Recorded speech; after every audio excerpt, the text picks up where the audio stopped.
Hey guys, this is Mel, and I'm back to talk about Legacies, episode 112, titled There's a Mummy on Main Street, which premiered Thursday, February 28, 2019 on the CW. I'm recording just under 2 hours since the episode has aired.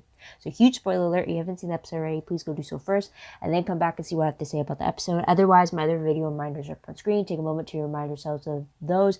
Huge, quick YouTube shout out to Pop Culture Guy.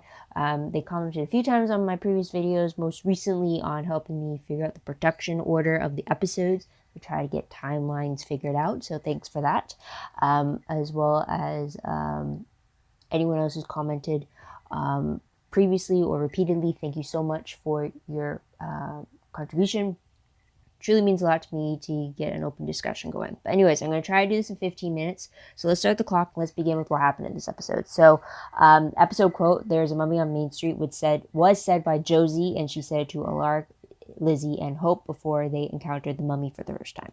Timeline wise, I'm assuming it's either the day after the events of 1/11 or it's a few days at least, but it definitely takes place during their supposed spring break vacation, which is my episode reminder, is the fact that it's spring break for them. It's like really like many reminders of the fact that that is that time of the school year.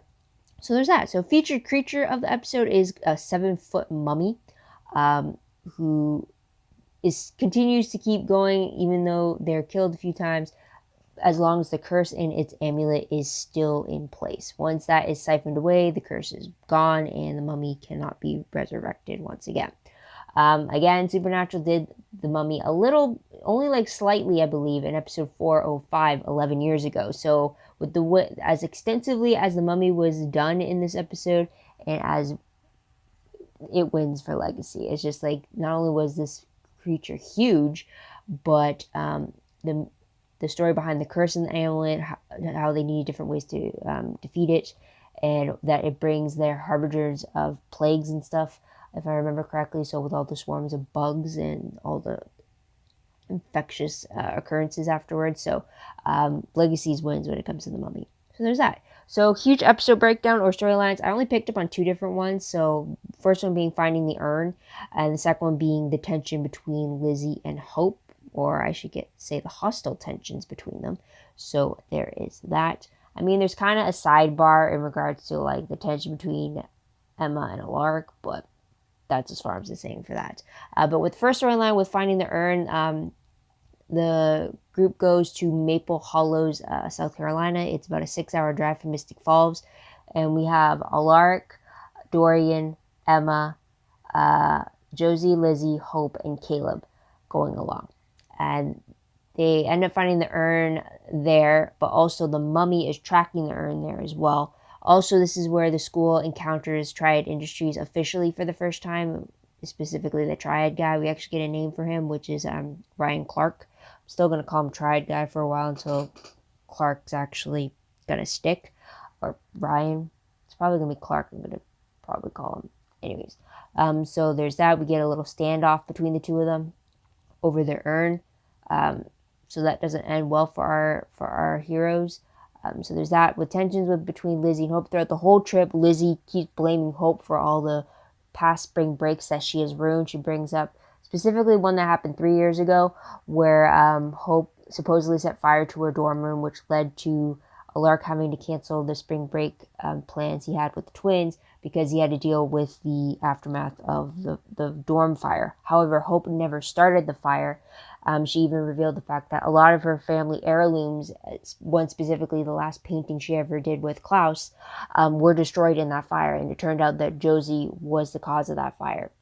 And we also figure out the reason why Lizzie has been so hostile towards Hope for all these years is because she believed that Hope started something and made fun of something personal about her, when that wasn't really the case. It was Josie planting that seed inside of Lizzie. So I'll get into that a little bit later on. But the last scene of the episode is Mr. Triad guy, Ryan Clarke, returning the urn to Malivore and stating that he's like one step closer. What was the actual quote? Quote was "not long now," which is very ominous, but I'll leave it at that. Character-wise, though, again, Ryan Clarke, we really don't know about this guy, but he recognizes Clarke. He recognizes Hope being Jessica from the covers that they had in Kansas. He's really trying to pry answers out of them until he revealed, like, oh, I already know who you are. So it's like, He's trying to play the front of like them being like the Triad is there for like to safeguard humans, to protect them from monsters, and like that's what you're there for. It views the school as being very reputable in the fact that the school is doing his company a favor, because that's less monster issues he has to deal with if the school is there to discipline and stuff. So already I still don't trust him. So there's that. Another one is that Dorian, he at the end of the episode, he ends up quitting this his position at the school after finding about the kiss between Alaric and Emma, more specifically the state the two of them were in when the kiss occurred, during the whole slugging. So there's that. With Kaleb, we find he specifically gets asked onto this road trip because Alaric doesn't want MG to be at the school around bad influences like Kaleb and his views on human blood feeding, or feeding on human blood. So on the trip, though, Kaleb proves himself to Alaric, proves that he has their backs. By doing so, he kind of gets stuck on compulsion duty instead of dealing with fighting the mummy. But while he's doing the compulsion on the innocent people to have them forget about the bug attack, he has fun with it. He compels some of the people to kind of better their own personal lives. He compelled one lady to stop smoking. He compelled one guy to kind of go for the promotion at work, and just like being a little supportive in like his compulsion speeches. And that was pretty fun right there, just to see him kind of go between people and kind of like impart his little helpful nudges. So there's that, and it was great to see Alaric commend him on it. I don't know if he knew to what extent Kaleb was doing, or if he just told him like to have at it. So there's that. With Josie, we do find out that she gets car sick, like a lot, and like, yeah, she claims that she needs music to evade the motion sickness she feels. It's very repeatedly she feels it. We do see her singing in the car with a ukulele, I believe, at some point. So there's that. Now, tidbit-wise, though, we do find out, again, like I mentioned, in the dorm fire, Hope lost a lot of things. More specifically, I think it was either the last painting or the only painting she ever did with her father, Klaus. We don't see MG or Landon, but they are both mentioned to have stayed behind at the school for the break. Rafael wasn't mentioned, though, but assuming wherever Landon goes, he goes to. So there's that. We do find out that the Triad Industries is fully aware of the Salvatore School and who resides there. So there's that. We also get a little bit of a better understanding about Malivore. Apparently, if I remember this correctly, it's that unlocking Malivore would mean the end of all supernatural creatures and bring hell upon Earth.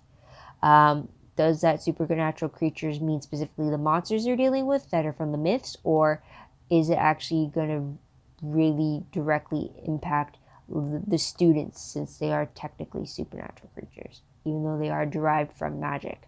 If you remember all the origins for vampire and werewolf species. So there's that. So moving on very quickly to most shocking moment in the episode, I will have to say, for me, it would have to be the discovery that it was Josie who is the one that started the wedge between Lizzie and Hope. And I just was not expecting that. I mean, from the way that Lizzie was kind of like provoking Hope and trying to put the blame on her, and then to find out that like, and then have Hope realize, well, if you believe that I would say that I was the one that said all these things to you and that I would make fun of you in that aspect, then she understood why Lizzie was being so hostile to her over all these years. But then to find out that Lizzie had those conceptions or preconceptions of Hope was because of what Josie had told her.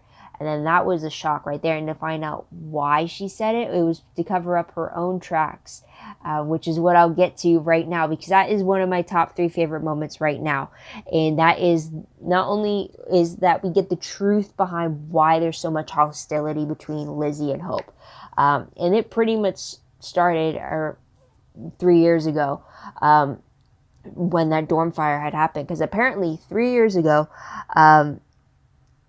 Josie had a crush on Hope, and she wrote a note and left it in her dorm room.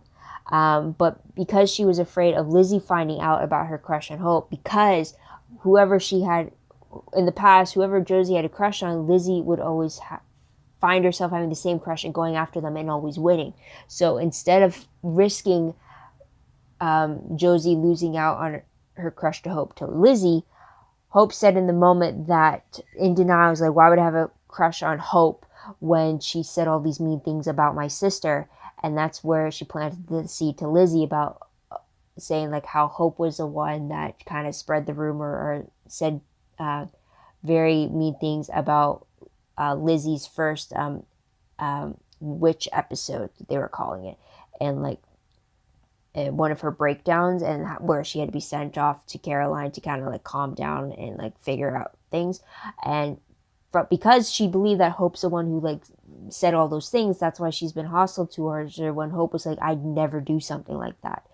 And to find out that it was all because Josie was trying to cover her tracks with her crush with Hope just so that Lizzie would never go after her, it was just, I was not expecting that. I really love the fact that we got the truth behind it. I was so glad that they found out the conclusion throughout this whole spring break trip. They found it in the car, and then they realized it was Josie. I love that it didn't end there. I love that both girls, both Lizzie and Hope, confronted Josie about it and try to figure out, like, well, why'd you do this? Why'd you put this wedge that's gone very, very bad? And it was, in the end, and I like the fact that we also got Josie telling the truth and the fact that she didn't want her sister stealing away her own crushes, because that tended to be the case. And I mean, we've seen that happen beforehand. And then it was also so sweet to see Hope kind of like softening up when she found out that Josie did have a crush on her before in the past. And then Josie was like, well, of course, why wouldn't I? It was so cute, the smile on her face with that. It was just like, oh my gosh. And you have to remember, 3 years ago, this is when the twins were 12, and like Hope would have been about like 14, 15. So it was like so cute. And just like, now I'm left wondering, well, does Josie still have a lingering crush at all for Hope? Is that even going to matter? Does that change things now at all, how Hope's going to treat Josie, or does it change nothing at all, or is like there's something going to form there? It's just, I really love the discovery that all three girls had towards the truth. I'm wondering if this would change anything between the three of them. Will this cause them to be a little closer? Will this cause Lizzie and Hope to have like a newer start with each other or something? Like, I don't know, but I like that we got down to like the true dynamic, like the true, like, I guess wedge would be the correct word here, true wedge between them. So there's that. In the whole episode, you were seeing Josie trying to like be the mediator between the two and trying to get them not to fight. And it was just like, it turns out she is the very reason why they started fighting in the first place without them realizing it. So yeah, so that's a favorite there. Just the whole discovery of it all, I would have to say. It was definitely something I was not expecting at all. Another favorite I have to say would be Alaric and Kaleb. I definitely love the dynamic we got to see in this episode. We got to see a bit of banter between them. We got to see it kind of reminds me a little bit about Alaric and Hope, especially when they had their own car scene when they traveled to the Kansas. Just to see Alaric and Kaleb kind of have like that type of dynamic essentially, and then also to have each other prove themselves to each other, earning each other's respects.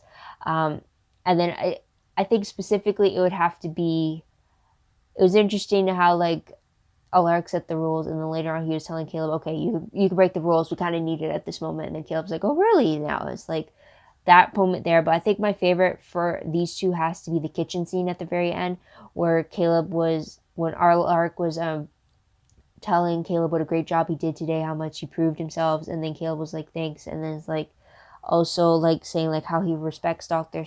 Saltzman and like what he's trying to do with the school, but then also advocating the fact that he needs to be at full power. He needs to drink human blood. The witches need to learn offensive magic, because like after the day they had, him compelling all those people wiped him out because he was on animal blood. The Hope and the twins had to really forge on of what Hope knew with offensive magic, and what the quick little lesson that Emma was able to give them in order for them to go against the mummy. So it was very interesting to see them both learn off of each other as well, or at least notice something. So I hope that changes some perspectives later on. But I really like that we've come a long way to the point that like at the very beginning, Alaric was very distrusting of Kaleb and the fact that he was feeding on human blood, the fact that he was trying to turn the young vampires like MG into that line of thinking. So it was very interesting to see a shift between them. So there's that. Another favorite I like was the road trips shenanigans we got to see, more specifically during like the very quick montagey 6 hours of them driving to Maple Hallows.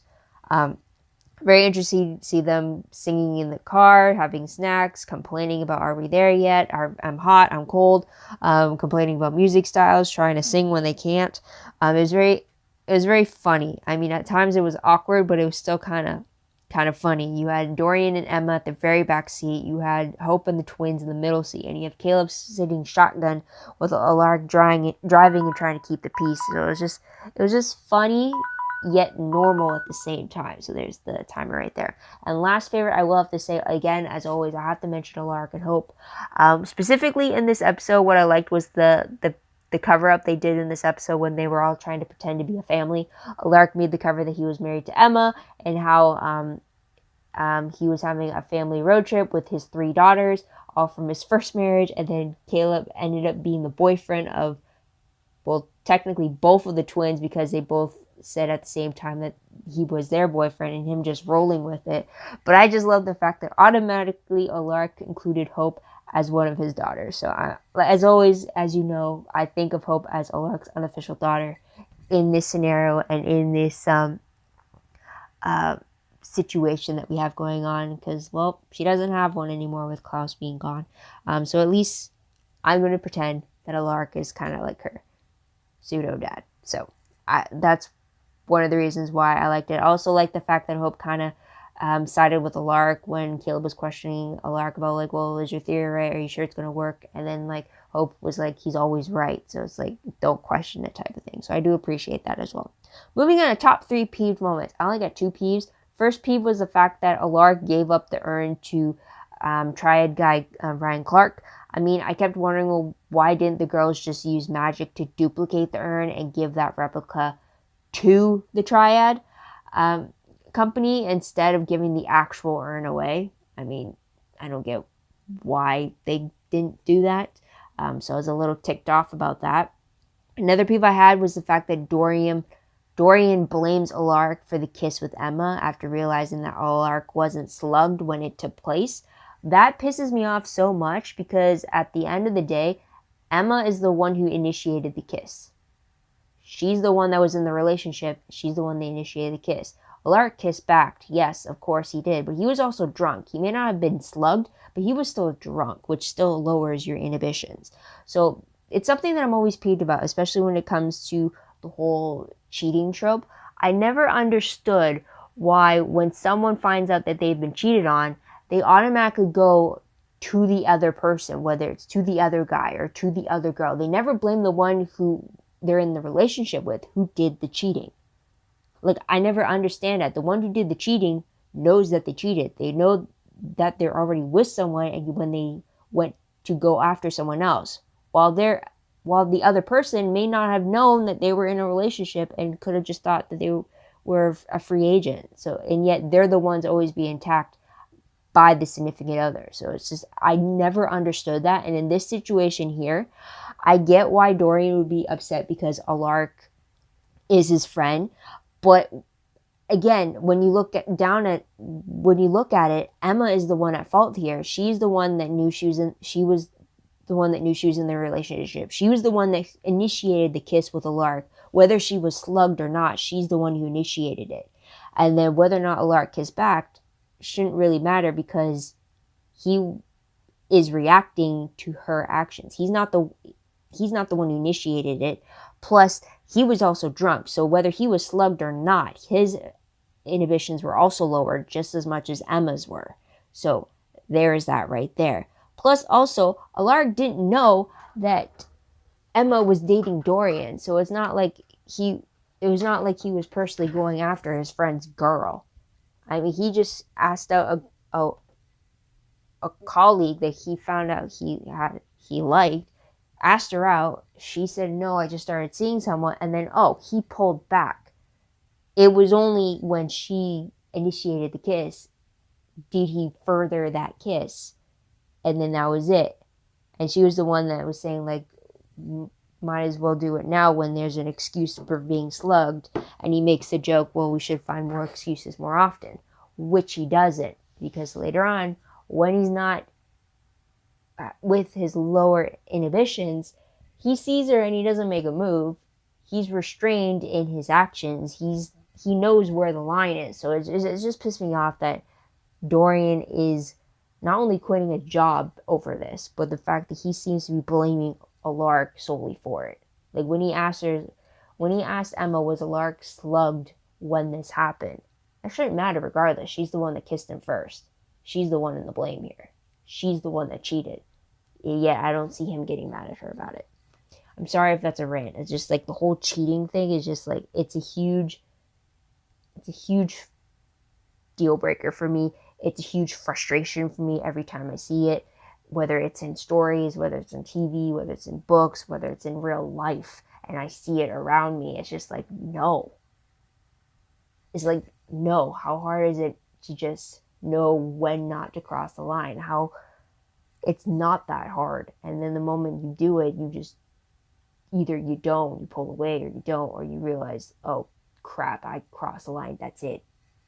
Game over.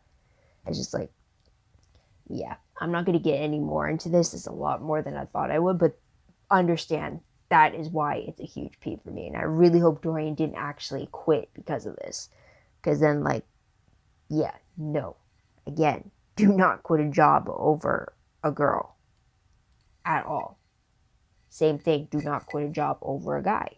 I mean, yeah, so there's that.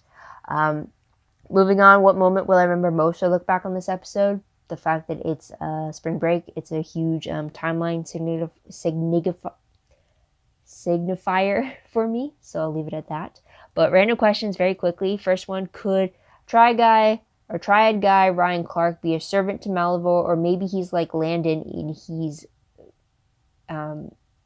he has a connection to Malivore? Maybe, because I don't know, he gives me the creeps, and I just feel like there's definitely a reason. Like, why else would he want? See, the only way I could see why a human will want to unlock Malivore is if unlocking Malivore would truly mean the extinction of all supernatural creatures. So doing so would mean preserving human life, right? That's the only reason why I would think a human would want to unlock Malivore. But then there's always the possibility that if you unlock Malivore, that could mean unleashing all the creatures onto Earth, where it would endanger humans. So I have no idea where this guy stands. I don't even know if I understand Malivore correctly or not. And wondering if it's a whole Silas issue again. So there's that question there. Another question is, now that the truth is known between Lizzie's hatred for Hope, will there be a change in their dynamic going forward between them? Or is there still going to be some sort of wedge between them now? That's another question there. I did ask it previously during my favorites moment. But there's that. And another random question would be, who else thinks the unlocking of Malivore will be the end result of the season finale? We do know it's getting picked up for season 2. So I have a feeling that, if anything, the unlocking of Malivore is probably going to be the last scene of the season finale. And then season 2 is going to deal with the repercussion of what it means for Malivore to be unlocked. And then maybe trying to find a way to lock it back up again, or try to figure out how they're going to stop these creatures that are now even more unleashed. So that's what I think what's in store for the season finale, which is in 116. So there's like 2, 12, 13, 14, 15, 4 episodes left. So there's that. But moving on to predictions, let's get to the promo for 113. And it looks like Landon and Rafael are in the woods. Rafael is chained up. It looks like maybe it's a full moon. But we also see Hope fearing for Landon's safety when she asks Rafael, who is not sure where or what happened to Landon, which is a scary thought. But based on the synopsis for the episode, it reads that when a spontaneous road trip to visit MG's parents leaves him and Landon missing, a distressed Rafael with no memory of what happened, and a distressed Rafael with no memory of what happened causes Hope, Alaric, and Kaleb to set out to find them before it's too late. Ooh, that's very ominous. I'm wondering why MG would take Landon and Rafael with him, though, to meet his parents. So there's that. This episode is directed by Paul Wesley, aka Stefan Salvatore. So it'll be very interesting to see him back on set where he's not a character in the episode anymore. So I'm truly excited to see what happens. This episode was originally supposed to be episode 11 because he was supposed to originally direct the 11th episode. So production wise, this will be 11, but air date is 13. But otherwise, guys, that is pretty much it. I don't think of anything else. What do you guys think of the episode? What do you guys like about it? What do you think will happen next? Let me know in the comments down below. I'd love to hear your thoughts, theories, and predictions, but what you think will happen next. Also, don't forget to like this video, subscribe to my channel, check my other videos if you haven't done so already. If you want, check out my Tumblr page. The link for that is down below. Our reblog, promos, web clips, quotes, gifs, synopses, news, all the good stuff. I will find one place. Go check that out. I am behind, but I'm hoping to catch up very soon. Be on the lookout for that. Also, my WordPress account, link for that is down below. I reblog. Or not reblog, anything I post online is connected to WordPress. It's a little more organized, it's a little more detailed, but again, a work in progress, so keep that in mind. But otherwise, guys, that is pretty much it. So thank you so much for tuning in. Thank you so much for your absolute patience. I hope you come back next week to see what I have to say about the next episode. But until then, guys, this is Mel. Wish you a great day, great week wherever you are. Bye for now.